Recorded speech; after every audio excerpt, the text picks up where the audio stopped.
joined today by Dean Tuck, Managing Director of Dreadnought Resources. Dean, thanks for your time. Thanks, Dave. Always great to be here. Last year was all about rare earths exploration in the Gascoyne region of Western Australia. What were some of the highlights and why such an intense focus? The highlights of the last year. Anytime you make a discovery, that's a highlight. When we put that first drill hole into Yin, we stood on that thing. There's not a lot of outcrop. It doesn't stand out tall and proud. And we did a site visit this year with a few brokers and they saw that. And there's a few things scattered around the size of an outcrop. And we looked at Hastings next door to us and we were like, what's the definition of success, guys? And I was like, all we need from this program is 5 to 10 meters of mineralization, and that'll be one of the top intercepts for the area, and we'll be set.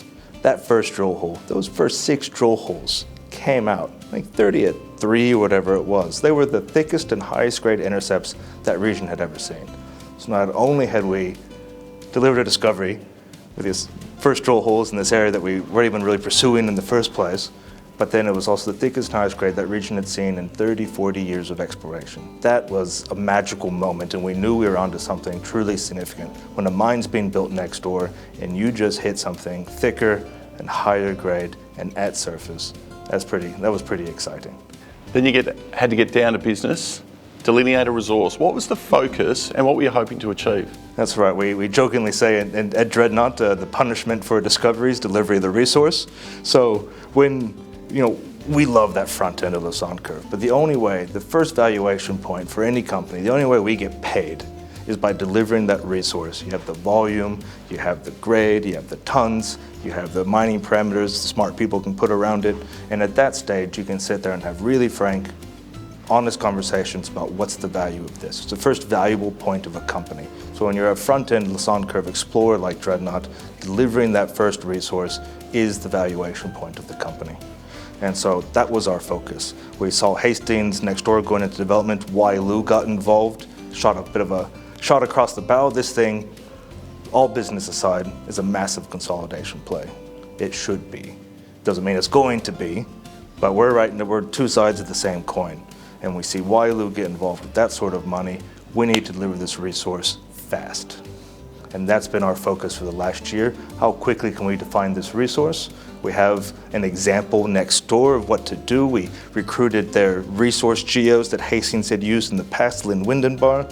We had done everything we could, studied what was done, to deliver this resource as quickly and efficiently as possible to get to that valuation point. So when we got to this stage and Hastings is on the cusp of making those final investment decisions and securing that funding, that we're in best position to have value on our project.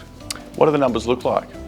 So far, we've delivered 20 million tons of resource, and we've also had the surprise 10 million tons added of 1% material from C3. We're currently finished drilling the Yin Ironstone resource, which will deliver more than 20 million tons.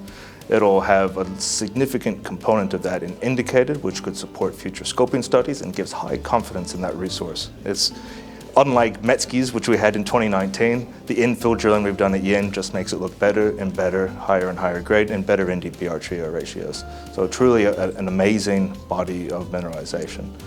And so we now have 20 million tons and 10, so that's 30 million tons of resource. We have a little bit more coming, including that upgrade to indicated. We have matched Hastings' resource base in a year and a half. Our total rare earth endowment is now the same as the incumbent explorer who's been working that ground for 15 plus years. Where to now for the rare earths? Where to now for the rare earths? Project de-risking. We now have that resource on the ironstones. We believe we're looking at securing a water supply. We've taken on some water licenses and doing that exploration. We're already 2 years into our environmental surveys, our styglofauna surveys, the radiometric surveys, all the things that are required to go into production and get those mining approvals. We're advancing that to low-cost work in the background. We have a 10-year, based on Hastings numbers, there's a similar sort of resource base, so you could say there's roughly a 10-year mine life there. We've only tested 10% of the known ironstones, so we see adding incremental tons as not a massive value proposition for that project. So if it can't stand alone on 10 years, adding another 5 years isn't going to change the value of that project. The carbonatites, however, continue to show significant upside. We thought those were originally 4 kilometers long, 1 kilometer wide.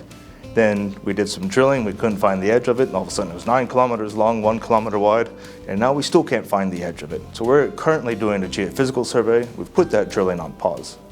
And we now think that we can define that with ground gravity. We think the gravity will also allow us to target the deeper weathering, that deeper residual enrichment like you see at Lynas or Australasia or even out in WA1, you get deep weathering. Should be able to see that with the gravity. We're doing that work now. If we put that drilling on pause, the pattern drilling made sense when it was a small area. Now that it's significantly bigger, it doesn't make sense. We'll come back later in the year, do some targeted drilling, and there's still the opportunity there to hit that thick, high-grade residual mineralization.